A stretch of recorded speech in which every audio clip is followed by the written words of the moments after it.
Our children were excited. We were returning to Papua New Guinea for our second term as Wesleyan missionaries. Our family was one of 5 missionary families who are working to strengthen the church in Papua New Guinea. This South Pacific island nation has over 3 million people and 700 different tribal groups and languages. Reverend Yawia Tukuya, the National Superintendent, has high expectations for the growth of the 5 Wesleyan districts there. One of our goals for our second term was to emphasize practical Bible training. I invited pastors and lay leaders to join me for a 32-hour prayer seminar. For 3 days, we studied what the Bible said about prayer. We didn't just talk, we applied what we had learned from the Scriptures by praying for the healing of several sick people.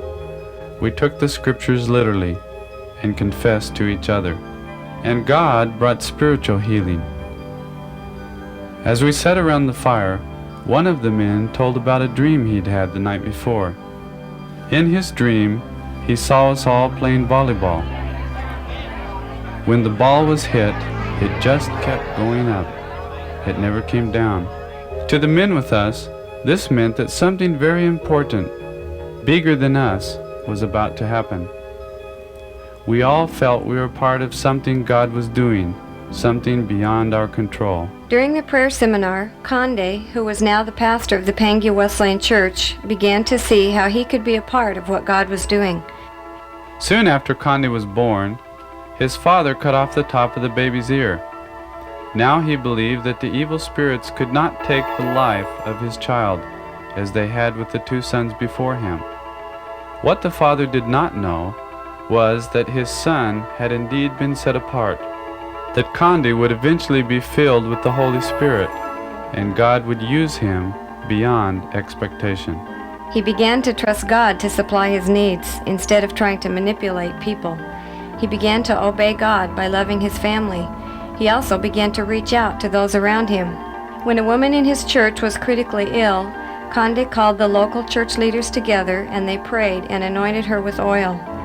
God healed her and changed her life. Today her face shines with the joy of knowing God. As she told others what God had done for her, her husband and many others in Pangia came to Jesus Christ.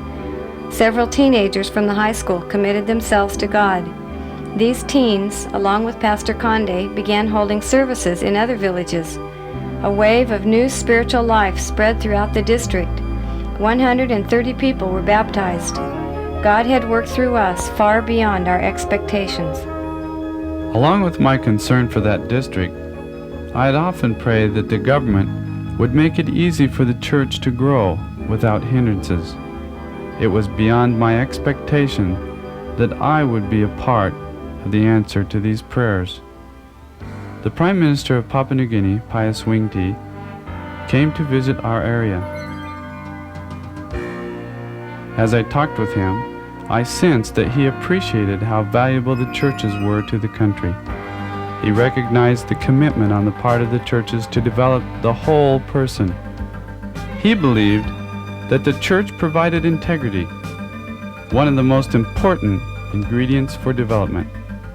He encouraged church leaders to have direct input into his government policies.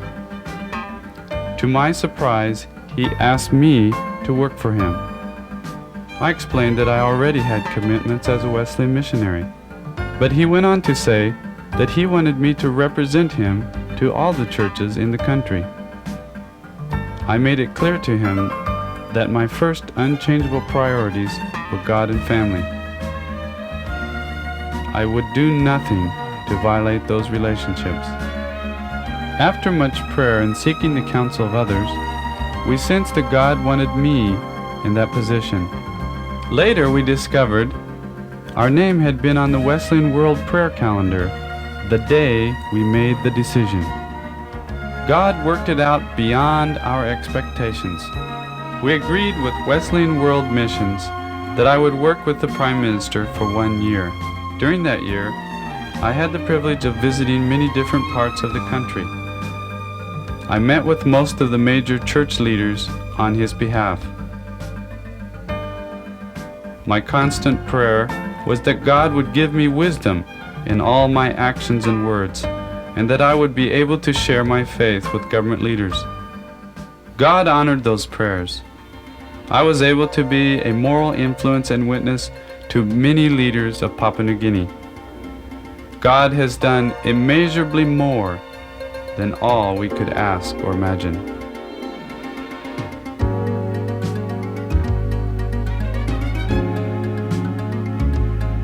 You were a part of this through your prayers and giving.